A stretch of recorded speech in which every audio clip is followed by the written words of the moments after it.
Okay, so as I mentioned previously in the end of the month roundup videos, I'm going to be changing the format of this video and I'm going to be including more products, a wider range of products. So I'm going to be including like things like the 5-inch class and the whip class. So it's not just going to be 2 to 3 inch micros anymore. And I'm going to also be bringing in the older stuff back for comparisons. So you're just not going to see just the stuff for that month, but maybe some stuff you've seen 2-3 months ago, maybe even older. And basically I'm just going to talk about things that I like, things that I thought are worth mentioning. If you guys missed those videos over the month, you can go back and look at the links in the description below to those videos to get further details on the stuff I'm talking about in this video. So that's going to be basically the change in the format here, but it's going to be pretty much just the end of the month roundup of what happened on the channel. And I'm going to start off with here the Hobbymate Comet 5-inch. This one was a really good out-of-the-box flyer.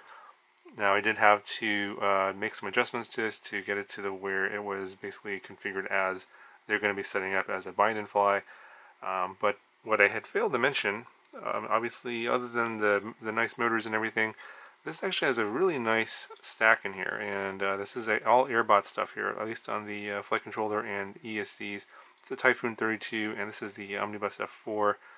I think it's the V6 or V6, something like that, I forget. Yeah, I actually have a couple of these stacks now just by themselves. I'll be doing a separate video on those, but I didn't realize that this was what I didn't realize what it was when I was reviewing it, and someone had mentioned, yeah, you should definitely mention this is, even though this is a budget build, under $200 for basically a bind and fly out of the box with a receiver. It comes with a very nice flight stack, very low noise ESC and high quality flight controller. So, you know, very little video noise in this setup here, very low cost. Obviously, I've done reviews on the frame and the flight demo for this already, so I'll definitely link this down below. If you're interested in a budget 5-inch that actually has high quality components in it, then definitely check this one out. It flies really nice. I think the only downside is that it has the 2305 motors. I believe these are the RCN power motors. Let's see. Yeah, I think they're right here. The camera will focus.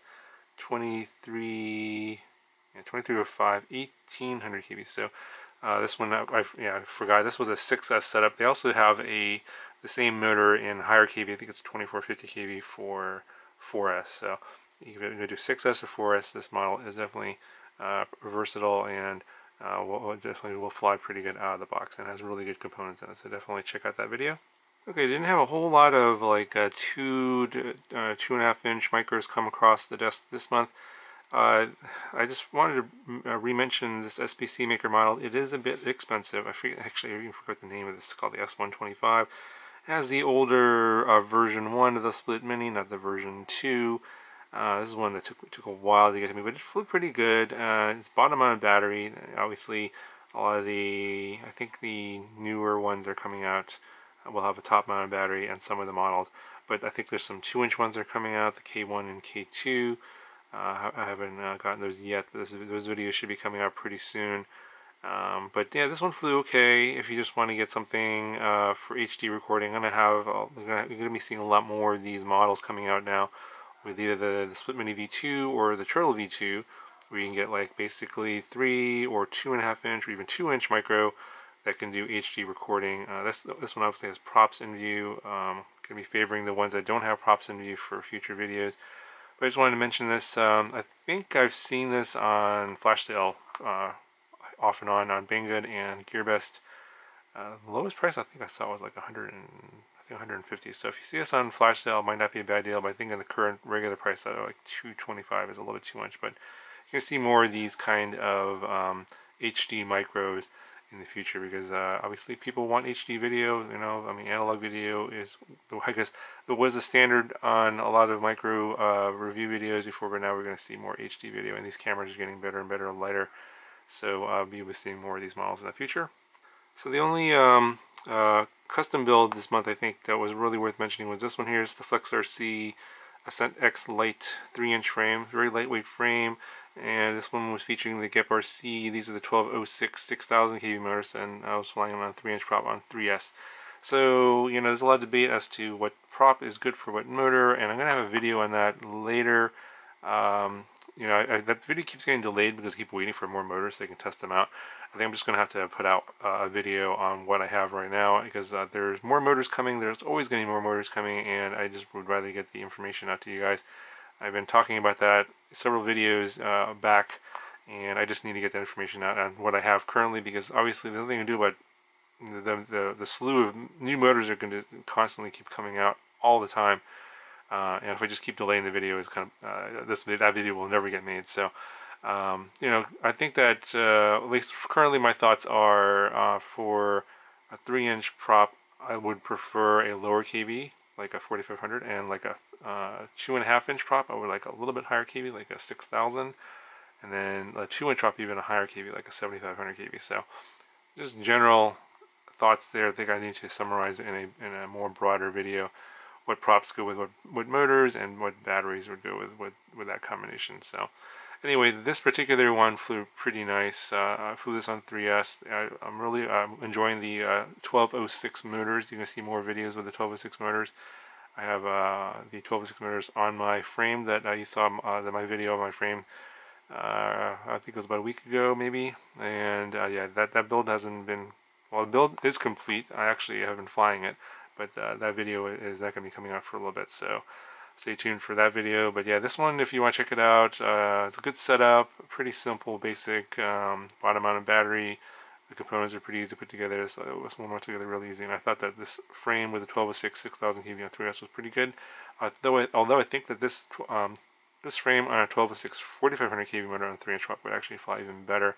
You get a little bit longer flight time on the 4S versus the 3S, but the 3S is going to be a little bit lighter setup. It's going to be a little more acrobatic. So yeah, definitely check out this particular model. I thought this was nice. Okay, so I'm going to bring these models back into this video, even though these were featured in previous months back, because there's been a lot of debate as to which one is better between these two. And yeah, there's pros and cons between both of these. This is the Babyhawk-R Pro 2.5-inch, and this is the Phoenix from Kip Varsity 2.5-inch. Now, this one has 1106 motors on here. These are 4500 kV and a 2.5-inch prop, and these are Emax 1106 motors, 6000 kV motor on 2.5-inch prop. Obviously, gem band props here, and these are the Emax props here. So obviously different flight characteristics and all that. Component-wise, F4 flight controllers, I believe, on both. This one has a 32K gyro. This one has an 8K gyro. I'm thinking that in this class, the 2.5-inch class, the 1106 is probably an okay motor, and I think that if I were to build a 2.5-inch, I would go with a 6000 kV motor and a 2.5-inch prop, just because it keeps the overall setup a little bit lighter in terms of overall weight, because it's a 3S 550 versus the 4S 550. But the flight times aren't not nearly as long as on the Phoenix. And so I did videos on this one already, where this one I think I got a 7.5 minute flight on a 4S LiPo, just kind of cruising around. Now you can't get that on a 3S on the 6000 kV. This is a lower kV motor with a bigger battery. Just you can just fly it for a lot longer. So if you're looking for more acrobatic performance, I think this one, the Babyhawk-R Pro, is going to give that to you. Probably for racing as well, but you're going to get shorter flight times, especially if you're pushing the throttle really hard. You're going to get even like I've pushed it really hard, where I've gotten under 2-minute flights on a 550. And on the Kip RC, it's a little bit heavier on the 554S. Not quite as acrobatic, but you get much longer flight times. And honestly, between the two frames, I think the Kip RC is heavier. I like the looks of the aluminum cage in the front here a little bit better. The canopy in this one is really nice on the Babyhawk-R Pro. Camera protection is really good. Obviously, the camera protection is pretty good here as well. Motors, quality-wise, pretty similar to Emax versus Kip RC. I don't know the specific efficiency differences between if you have the same 1106 6000 kV versus 1106 6000 kV over here. That's probably a little bit too much detail that I'm not going to ever get into. But yeah, it really depends on what kind of a look you're looking for. I enjoy flying both of these, but I think that what I'm going to probably do is take this setup here, for 2.5-inch setup, and put it on the 3-inch frame and move everything over, because I actually have the 3-inch frame of this same Phoenix frame from Kip Varsity. They sent me the 3-inch version, and I think that the 1106 4500 kV motors on the 3-inch probably be a little bit better. Although I think honestly the 1206 on a 3-inch is probably better than the 1106. But that's a discussion for later on in another video. Anyway, so I just bring this up because there really wasn't any 2.5-inch stuff that came out this month, and so I just wanted to go back and revisit these. These are the two that I think are the best. Really, I think both of them are pretty close in terms of, I guess, quality and value. I know that the Kip Varsity one's a bit more expensive, and the Emax is a little bit cheaper. I think it's like $199 versus $179, something like that. And I know there was also the Leader 2.5 that I featured, but that one didn't fly very good. I would suggest going with the Leader 3, and I'm going to actually show you that right now. Okay, so yeah, this is the Leader 3 that came out I guess it was earlier in the month, like towards the beginning of the month. And it had a really good out-of-the-box experience. It flew very nice on the tune. I don't think I changed anything. I just flew it exactly like this. Just to install my receiver and bind it, and went and flew it. And the results were pretty good. The tune on this was much better than the 2.5-inch, and I would not recommend getting the 2.5-inch. I think I mentioned that in the video for the 2.5-inch.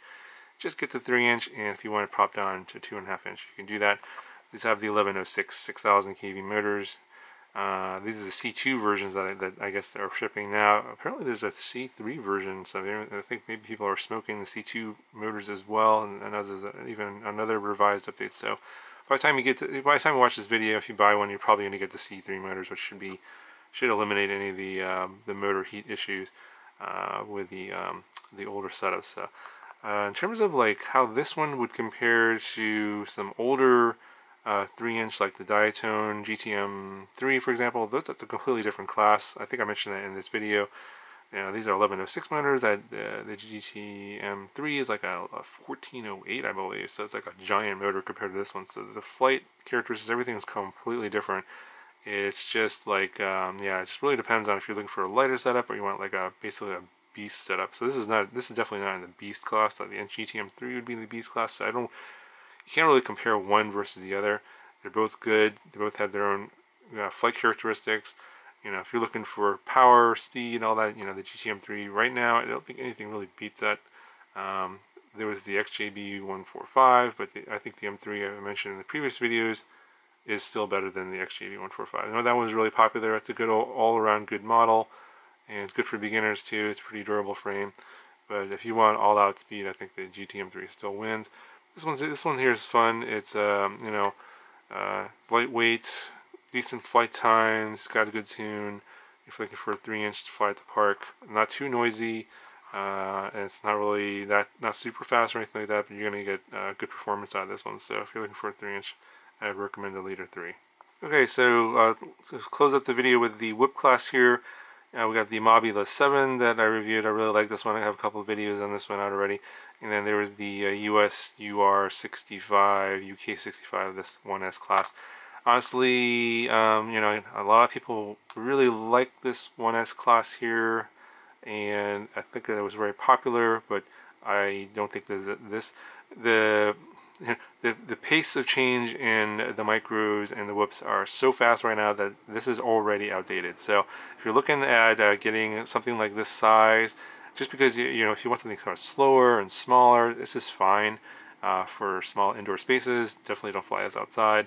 Obviously this is a traditional 65mm whip class. This is totally fine, and it's fairly inexpensive. I think it's like $80, $70, $90.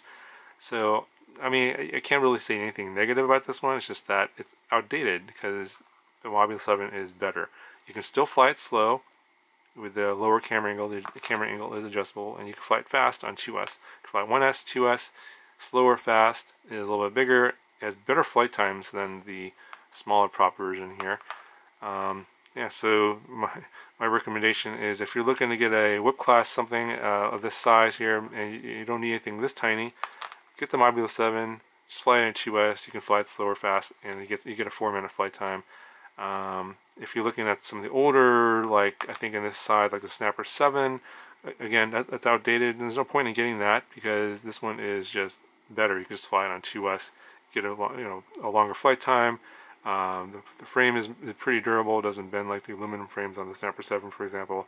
Just all around things just keep getting better and better. So currently, as of this date of this video, if you're going to look for a whoop, this is going to be the one. Even though it's, I know it's running 2S, not 1S, but this one is the one you want to get. Okay, so that's going to do it for the roundup for this month. I'll put all the links to the videos I mentioned in the description down below if you want to check those videos out for more details on all the things that I mentioned. Obviously, I can't cover everything in this video, so this video is already pretty long. So this is going to be, I think, going to be the format going forward, and hopefully you guys will enjoy that better than before. I thought it was a little bit too restrictive in just the 2 to 3 inch micro class, and I wanted to actually bring in stuff from before that I still fly, that I still enjoy, and I think I still would recommend. So obviously there's always new stuff coming out. Sometimes the new stuff's better, sometimes it's not, and that's why I want to bring in the older stuff, like the Phoenix, for example, that was from like 2 months ago, that I would still recommend as a good choice in terms of a micro to fly even today. Anyway guys, hope you enjoyed the video, and I'll talk to you guys in the next one.